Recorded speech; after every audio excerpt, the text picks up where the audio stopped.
Em 1970, a vista da desolada Lua inspira uma nova admiração pelo nosso planeta azul. Há uma nova apreciação pela singularidade da Terra e preocupação por sua fragilidade.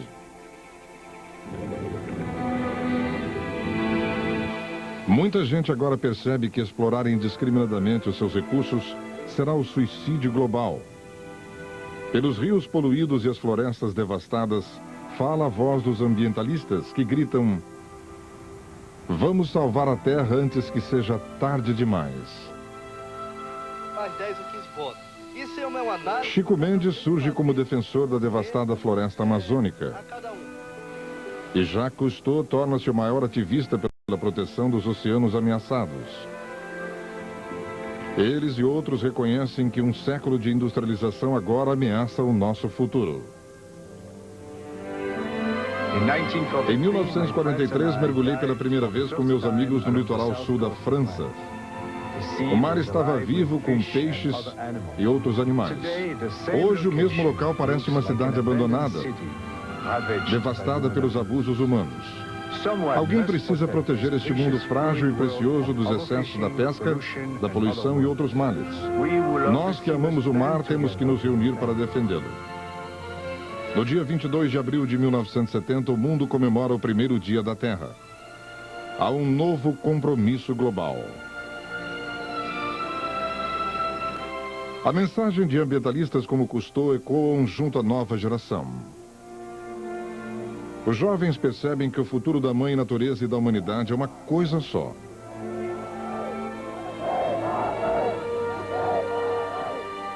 Éramos apenas 1,5 bilhão de pessoas na Terra em 1900.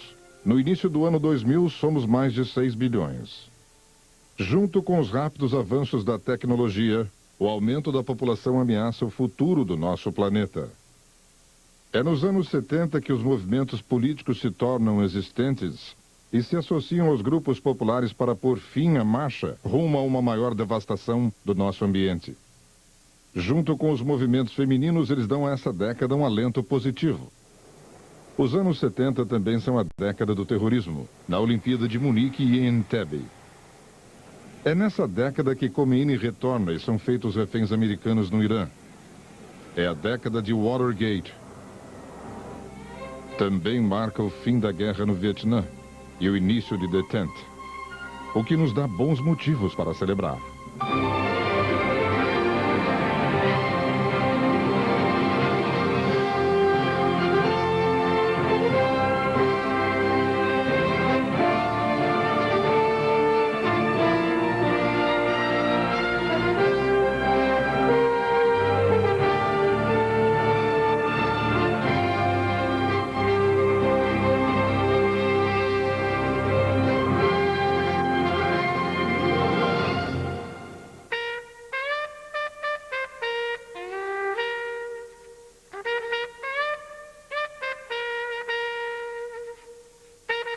Tempos difíceis.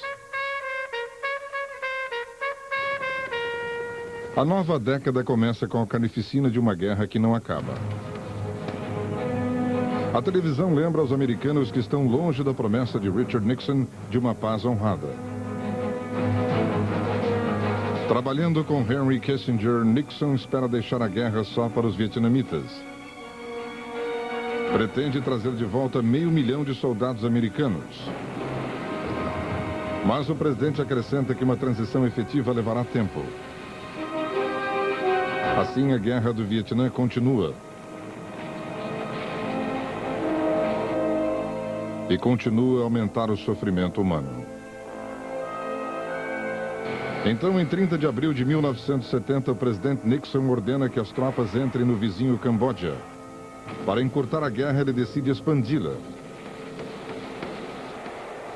É depois de assistir o filme Patton na Casa Branca que Nixon decide ordenar o que chama de incursão limitada no Camboja. O que o presidente vê como incursão, o já irado público americano vê como invasão, um escalonamento da guerra que já foi longe demais. Há uma explosão de protestos pelo país. Da Universidade de Kent State, Um protesto pacífico é sufocado pela Guarda Nacional de Ohio com força mortal.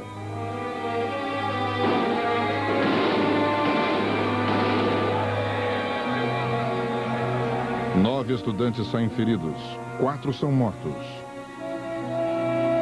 Cada vez mais o povo americano exige a paz.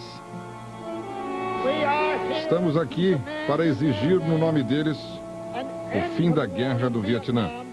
Nós estamos aqui não só para demonstrar, nós estamos aqui para descobrir para onde vamos. A guerra é um assunto da comédia de televisão All in the Family. A arte não permite que um jovem contrário à guerra jante com ele. Se o FBI o encontrar aqui nessa ceia de Natal, será na cadeia. Papai, hoje é Natal, não faça drama por causa disso. Olha, Art, David agiu com muita coragem. Por que acha que foi coragem? Nem meu pai entende, por que ele entenderia? Então você vai admitir que a guerra estava errada? Eu não estou falando da guerra, não quero mais falar sobre essa guerra.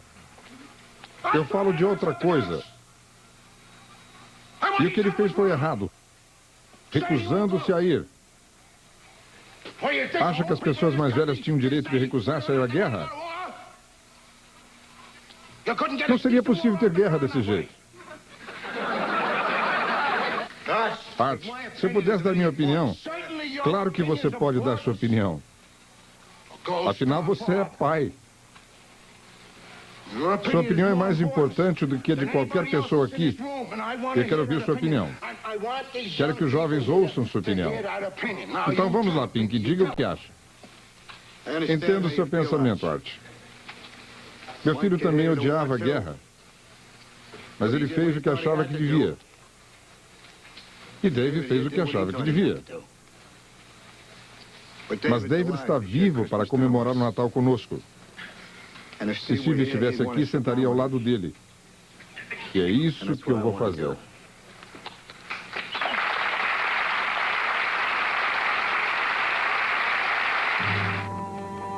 Em 1973, os Estados Unidos retiram-se da guerra do Vietnã.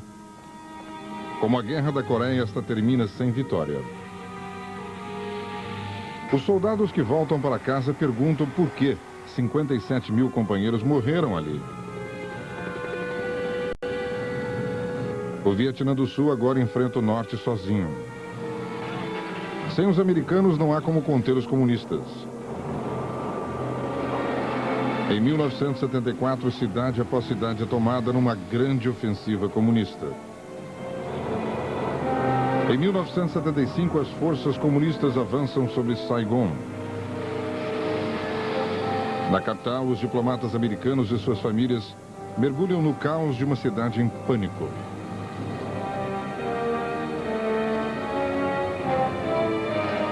Deixam os colegas vietnamitas para trás quando fogem em busca de segurança. As câmaras de televisão registram sua humilhação final.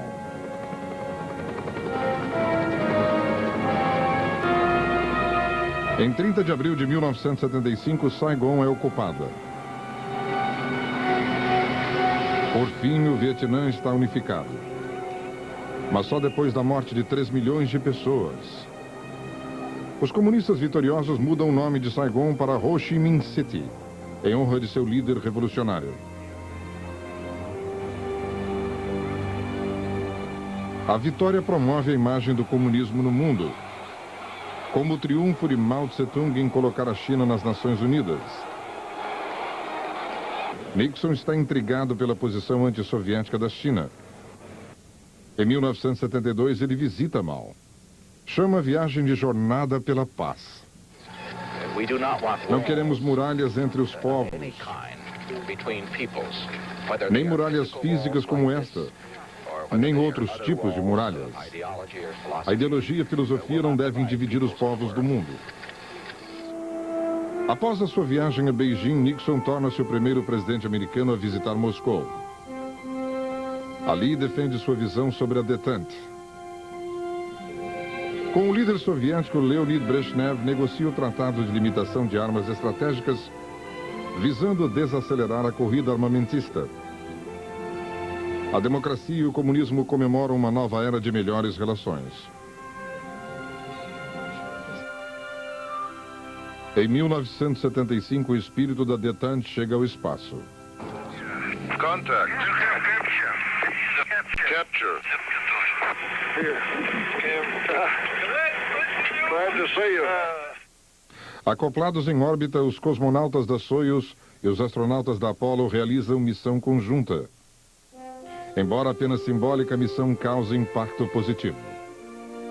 Permite a russos e americanos esquecer suas diferenças e refletir sobre os objetivos comuns da humanidade.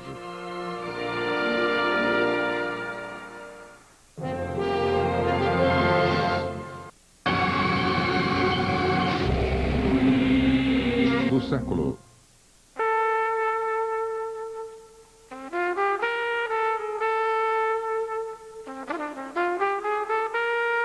Eu não sou criminoso. –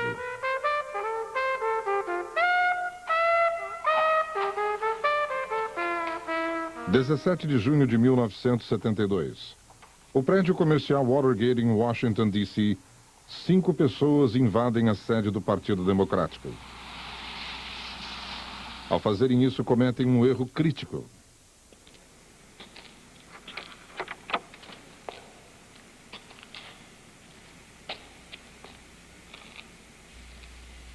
As pistas que deixam no local levam a polícia a capturá-los e envolvem os Estados Unidos no maior dos seus escândalos políticos. Quando Frank Wills, guarda noturno do prédio Watergate, em Washington, D.C., encontrou um pedaço de fita adesiva na porta do escritório do Partido Democrático, desencadeou uma série de acontecimentos que culminaram na renúncia do presidente dos Estados Unidos. O que a princípio parece um assalto comum torna-se, ao invés, um ataque contra a Constituição. As histórias sobre os ladrões da noite crescem e tornam-se contos de fada. E aí, garganta profunda. Robert Redford e Dustin Hoffman interpretam os 2 repórteres que investigam Watergate. Bob Woodward e Carl Bernstein, do Washington Post. Bernstein tem outra fonte, a justiça confirmou. Eles desvendam a conspiração. Se houver dúvida, podemos publicar amanhã. Não é preciso, a história é sólida, tenho certeza. Falei com ele ao telefone, é ouro. Certo, então publique. Implicados na conspiração contra o Partido Democrático estão vários assessores de Nixon. As provas apontam cada vez mais para o próprio Nixon. O processo constitucional que muitos congressistas acham que ele tentou subverter, agora vai determinar até onde Nixon está envolvido. Comecei dizendo ao presidente que havia um câncer crescendo na presidência e que, se não fosse extirpado, o próprio presidente seria vítima dele. Também lhe disse que seria importante esse câncer ser extirpado imediatamente, porque tornava-se mais perigoso a cada dia. Quando o encurralado Nixon recusa-se a entregar gravações da Casa Branca, muitos acham que tem algo a esconder. E quando despede o promotor especial de Watergate, enfrenta uma tempestade de protestos. Permita-me dizer isso. Quero falar para as câmaras de televisão. Também quero dizer que em toda a minha vida pública sempre fui a favor desse tipo de escrutínio, porque o povo tem que saber se o presidente é um criminoso. Bem, eu não sou um criminoso. A maioria dos americanos não acreditou. Em julho de 1974 começa o processo de impeachment. Um após o outro, seus assessores enfrentam acusações formais e a prisão. 9 de agosto de 1974. Percebendo que o impeachment é inevitável, Nixon renuncia. É o primeiro presidente a fazer isso. Uma nação aturdida após a longa crise constitucional ouve palavras animadoras de seu sucessor, Gerald Ford. O longo pesadelo da nação terminou. Nossa Constituição está intacta. Nossa grande república é um governo de leis e não de homens. Em 1976, sacudidos pelos legados de Watergate e do Vietnã, os Estados Unidos redescobrem a si mesmos na celebração do seu bicentenário.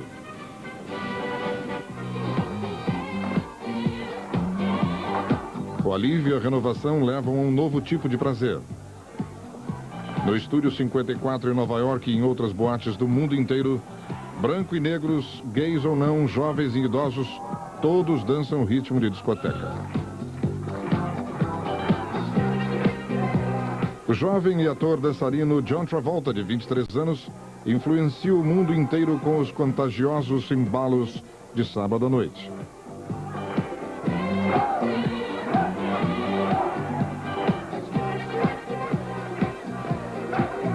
Na discoteca cantam seus hinos de um ambiente cultural marcado pelos ternos leves, sapatos altos, anéis vistosos, rádios de comunicação e camas d'água.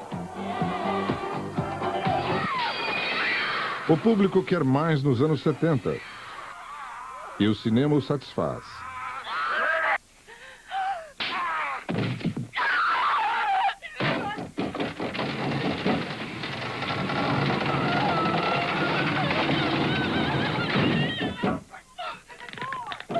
You know what she did?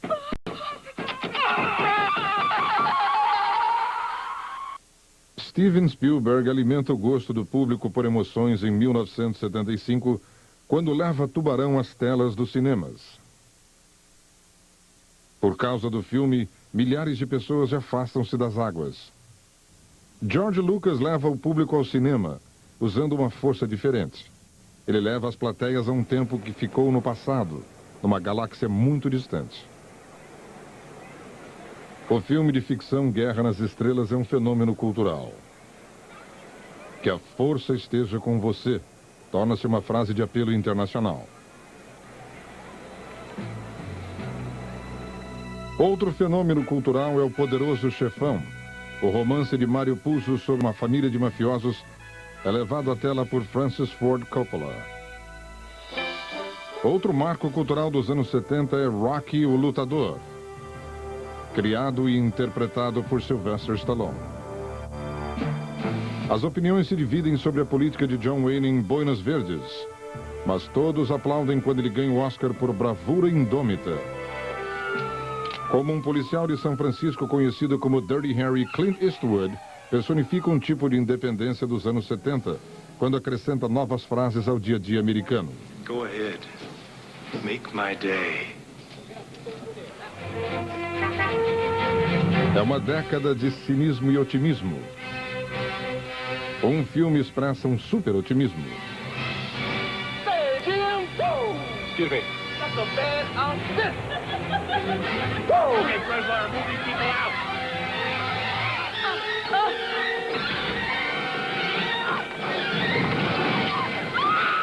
Renascido dos antigos gibis, o super-homem diverte as plateias que acreditam em heróis que só têm virtudes. Calma, moça, está segura? Estou segura? E quem segura você? Depois do Vietnã e Watergate, muita gente procura novos modos de acreditar na verdade e na justiça do sistema americano. E agora continuamos celebrando o século.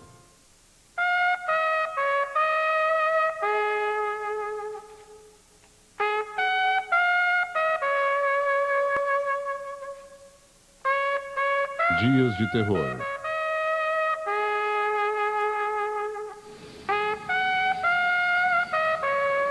Nos anos 70, a sombra do terrorismo ameaça os viajantes no mundo todo. Eles são trunfos nas mãos dos fanáticos que tentam vencer suas causas políticas através do terror.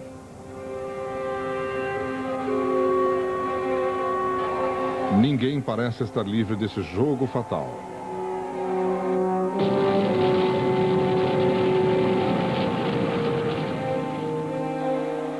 Até na 20ª Olimpíada em Munique, chamada de Olimpíada Serena, os terroristas recusam-se a dar uma chance à paz. Na manhã de 5 de setembro de 1972, 8 terroristas árabes ocupam um prédio onde hospedam os atletas de Israel. No ataque, matam 2 deles e fazem 9 reféns.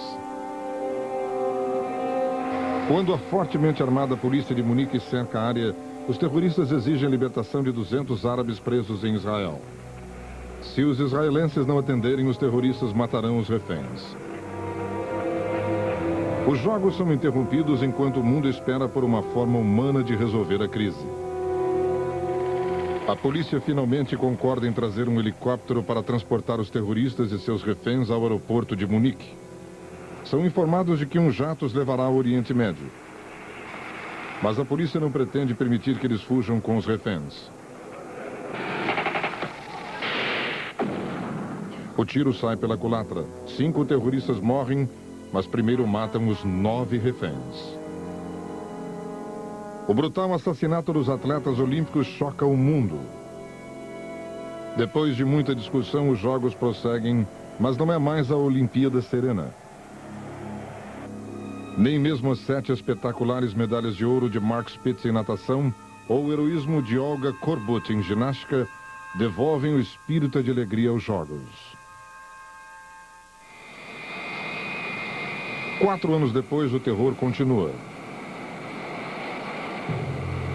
Terroristas alemães e árabes embarcam no voo 139 da Air France.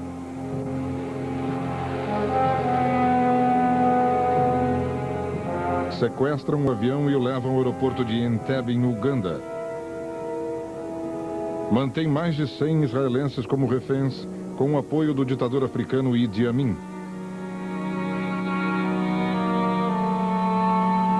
Os terroristas querem que Israel liberte 53 palestinos. Ameaçam matar os reféns um por um, se não forem atendidos. Estabelecem um prazo para a negociação. O tiroteio começará no dia 3 de julho. Em Israel, o primeiro-ministro Yitzhak Rabin, através de um emissário secreto, mantém o diálogo com os terroristas, enquanto uma missão secreta é planejada. 3 aviões de resgate voarão 3.200 quilômetros durante a noite para pousar no aeroporto de Entebbe. O cenário da missão faz lembrar os livros e filmes de aventuras. O problema era pegar os terroristas totalmente de surpresa. Usamos vários truques para isso. Quando conseguimos, o resto foi fácil. Com a rapidez de um raio e precisão cirúrgica, os israelenses libertaram todos os reféns. Decolaram imediatamente com 103 sobreviventes boquiabertos. Foi surpreendente, quase um miraculoso triunfo.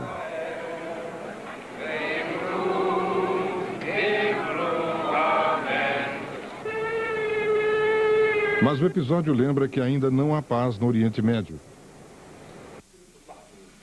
Em busca da paz, Anwar Sadat, do Egito, rompe relações com palestinos e outros países árabes. Em 1977, ele esquece o ódio milenar e visita Israel. No Knesset, declara que é chegada a hora da paz.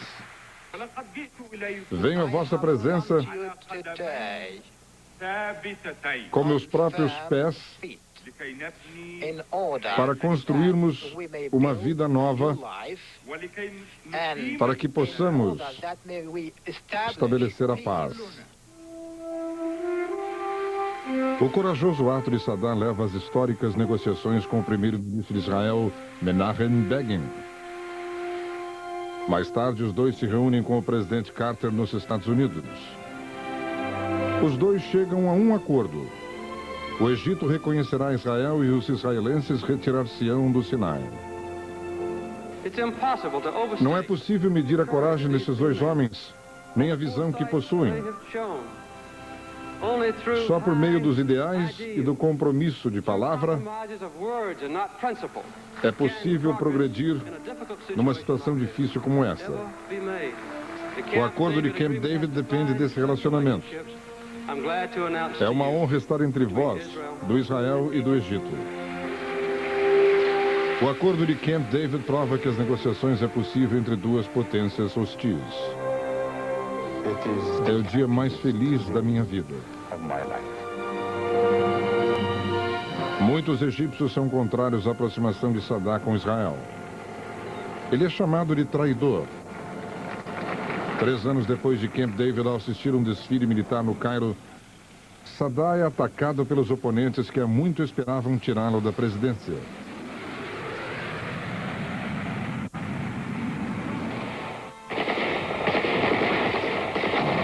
O desfile transforma-se em pandemônio.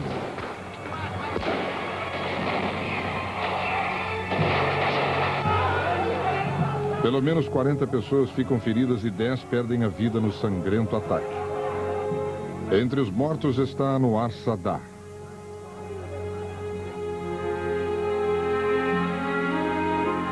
O que não se extinguiu foi a esperança de Saddam pela paz. Seu trabalho está inacabado, mas o seu sonho vive naqueles que lhe inspirou, em ambos os lados do conflito.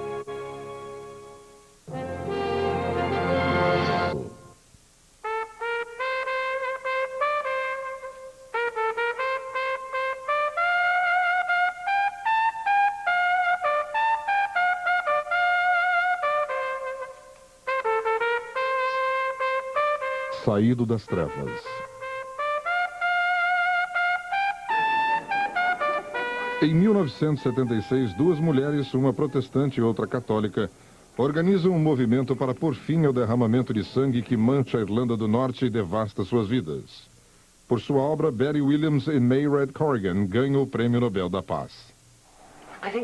Acho que a obra que fizemos nas ruas de Belfast, as marchas e tudo mais que aconteceu é recompensado agora. Quando a guerra termina, nosso trabalho só começou, ainda temos muito a fazer. Williams e Corrigan simbolizam a nova força que as mulheres adquirem nos anos 70. Nos Estados Unidos, no começo da década, as mulheres lutam pela soberania sobre seu próprio corpo. Na decisão de 1973, no processo de Roe contra Wade, a Corte Suprema decide que as mulheres têm o direito constitucional de decidir sobre o aborto. Norma McCorvey é Jane Roe em Roe contra Wade. A mulher cabe decidir sobre seu destino. Devemos ter o direito de controle sobre o nosso corpo. Não diz respeito a ninguém além de nós mesmas. O direito de decidir sobre o aborto ainda é uma questão controvertida que divide a consciência da nação.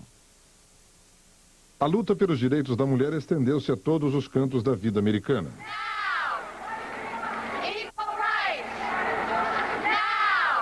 Os chauvinistas lutam para deter o avanço feminista. O presidente da Comissão de Justiça da Câmara, opondo-se à emenda da igualdade de direitos, reviu nossa história desde os tempos bíblicos e disse que não participamos dos grandes eventos, porque não estivemos na última ceia. Eu disse, não estivemos na última ceia, mas pode estar certo de que estaremos na próxima.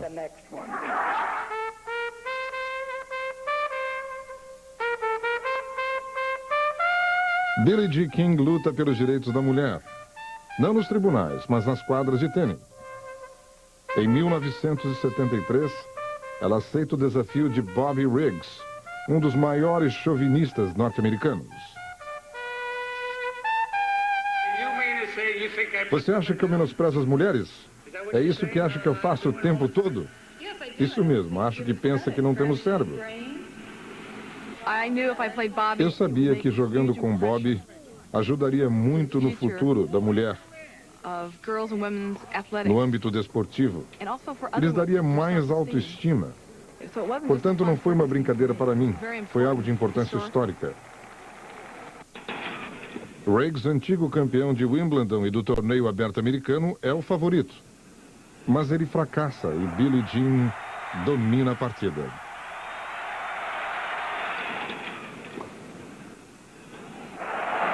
Ela ganha por 3-0. O movimento ganha um nome, Feminismo, e tem em sua Bíblia, o livro de Betty Friedan, A Mística Feminina. Acho que ainda teremos igualdade entre os sexos. Temos que dedicar-nos com novo ímpeto à obra inacabada da emancipação feminina. E acho que é uma questão de direitos civis para a mulher. Não se trata de uma simples reforma. É uma revolução.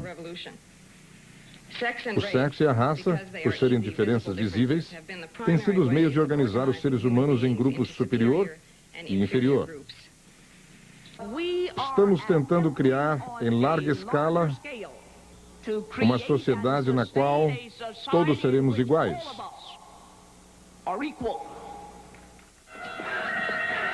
Historicamente, as mulheres e os negros sempre estiveram unidos na busca pela igualdade de direitos. A luta dos negros ganha a simpatia do público americano quando Raízes chega à televisão em 1977. Baseada no prêmio romance de Alex Haley, a minissérie conta a história de Kunta Kinte, ancestral de Haley. Como se tornou escravo, como os grilhões mudaram sua vida e como ele e seu povo mudaram a América. Para narrar a saga dos seus ancestrais, Haley fez intensas pesquisas durante 12 anos. Traduzido para 26 idiomas, Raízes fascina não só os negros americanos, mas o mundo inteiro. Alex Haley baseou sua dramática narrativa sobre Kunta Kinte e sua família nas histórias que aos 5 anos de idade ouvia sua avó e a irmã dela comentando na frente de sua casa, em Henning, Tennessee. As suas pesquisas o levaram à Gâmbia, na África, onde desvendou a origem de certas palavras tribais que sua avó jamais havia esquecido.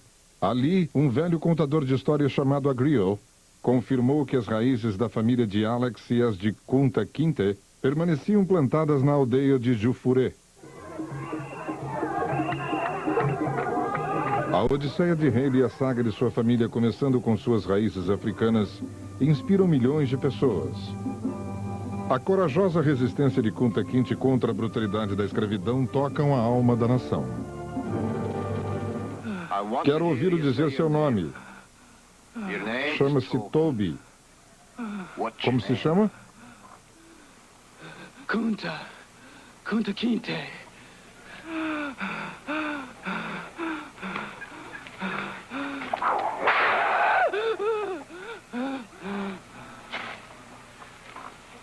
Qual é o seu nome? Meu nome é Toby. Podem soltá-lo. Durante uma semana, noite após noite, mais de 100 milhões de pessoas assistem Raízes. O grito doloroso de Lou Gossett aponta para o futuro. Nascerá um novo dia. Em nosso próprio século, W.E.B. Du Bois e George Washington Carver deram dignidade aos negros americanos, como o Dr. Ralph Bunche e o Dr. Martin Luther King Jr. O sonho de King realiza-se com o magistrado da Suprema Corte Thurgood Marshall, com a congressista Shirley Chisholm e com Jesse Jackson. Concorro à presidência porque acredito firmemente que a liderança não tem cor nem sexo. A grandeza do general Colin Powell ainda virá no futuro, mas o boxeador Muhammad Ali já é um herói de proporções épicas. Porque eu sou malvado, eu mato as pedras, machuco as rochas e arrebento tijolos. Deixo até a medicina doente. Posso provocar um furacão sem me molhar. Quando George Foreman me enfrentar, vai pagar caro. Posso tomar um gole d'água e matar uma árvore morta. Espere até ver Muhammad Ali. Apesar de toda a garganta, o campeão George Foreman é o favorito na luta que travam no Zaire em 1974. Ali resiste durante 8 assaltos usando a estratégia que chama de amarrar a corda. Quando nota o cansaço de Foreman, ele ataca.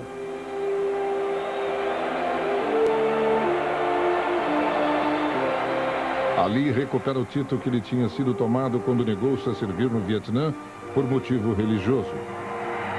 Ele é de novo o campeão do mundo.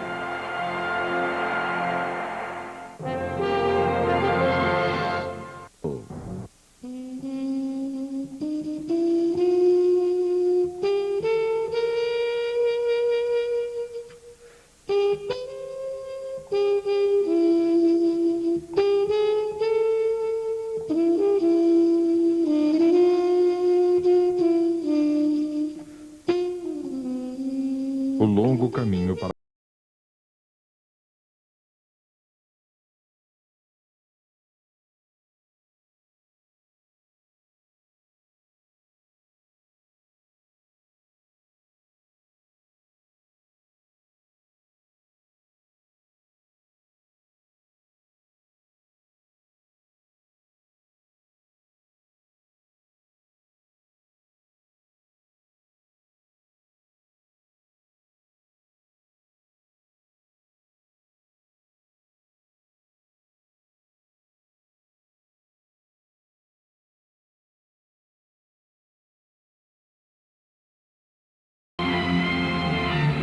No dia 16 de agosto de 1977, aos 42 anos de idade, o rei do rock morre de repente.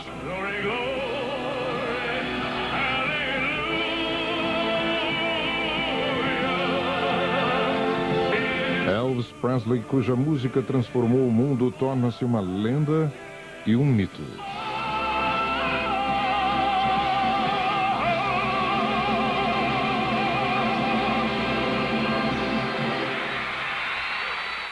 Era tão querido quanto Mickey Mouse, diz um jornalista. Tão autodestrutivo quanto Marilyn Monroe.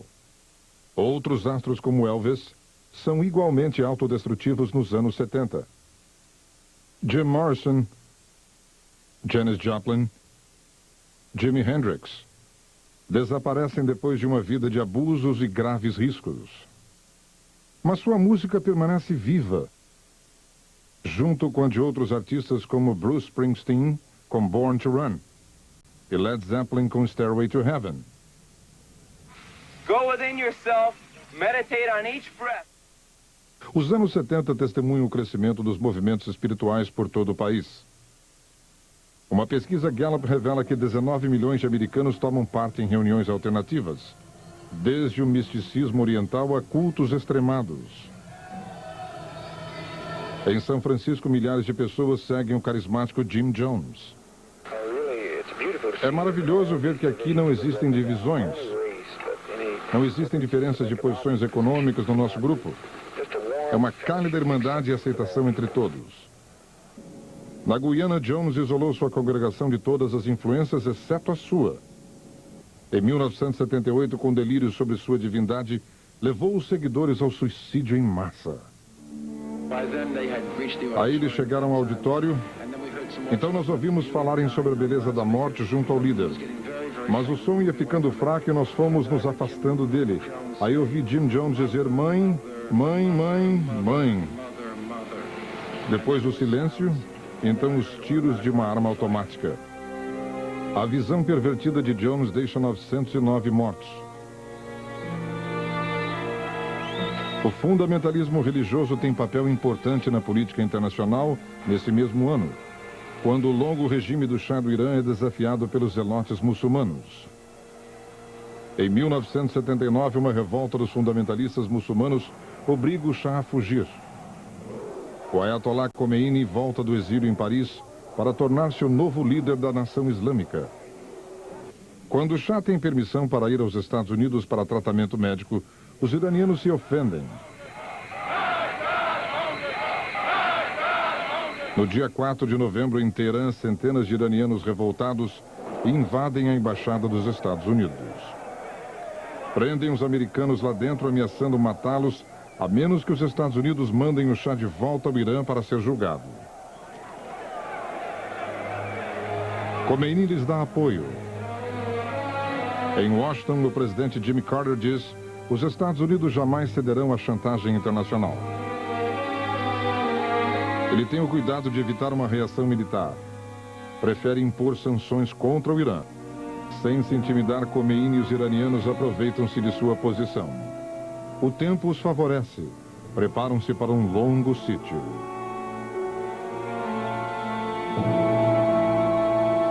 Dentro da embaixada, uns 60 americanos esperam como peões numa situação que parece descontrolada. Este é um boletim especial. A crise no Irã. A América como refém. 11º dia. Falando de Washington, Frank Reynolds. Boa noite. Aqui são 11 dias. Já é o 12º dia no Irã. Os dias se tornam semanas e meses. Sem uma solução à vista, a presidência de Carter sofre. Ele é consumido pela crise dos reféns. Estamos tentando obter a libertação dos americanos através do Tribunal Internacional de Justiça, das Nações Unidas e de esforços diplomáticos. Os índices de aprovação de Carter despencam e os americanos lamentam seu fracasso em libertar os reféns.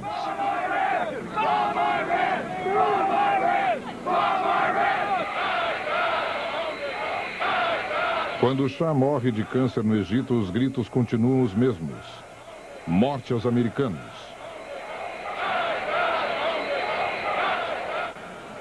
Na América, ultraje e preocupação. Espero que eles voltem para casa em breve. Muito breve. Desesperados, muitos americanos se unem em vigília nacional.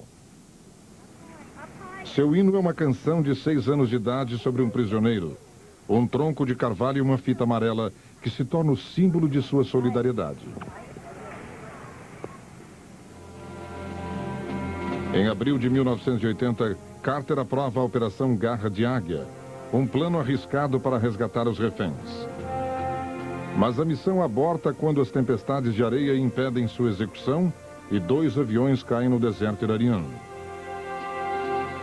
8 tripulantes morrem.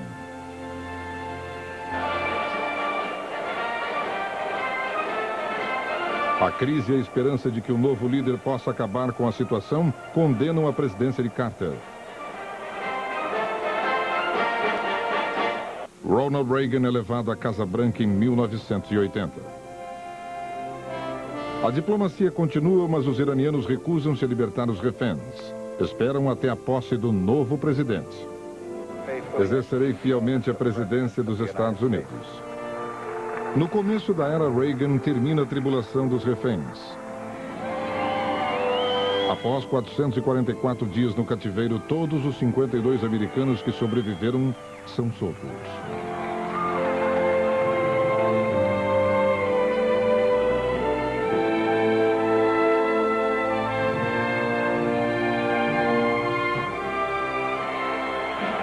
Sua libertação dá origem a uma semana de celebração.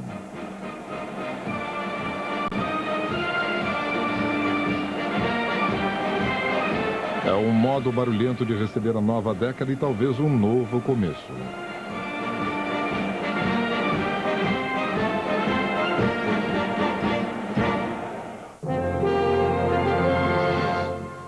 E agora continuamos celebrando o século.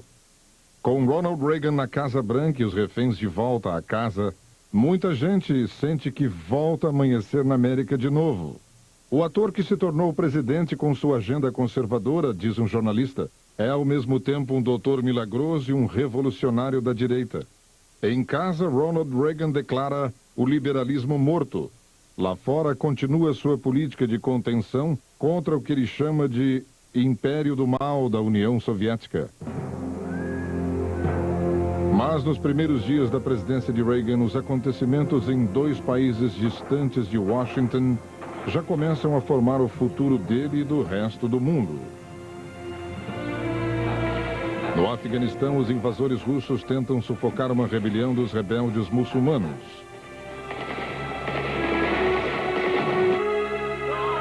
Na Nicarágua e em outros países da América Central, há crescente apoio para os movimentos esquerdistas e marxistas, criando preocupação em Washington. Cada vez mais os Estados Unidos procuram sufocar esses movimentos. Do espaço, a Terra parece um só mundo. A realidade está dividida pelos conflitos. A democracia ainda é ameaçada neste tumultuado século.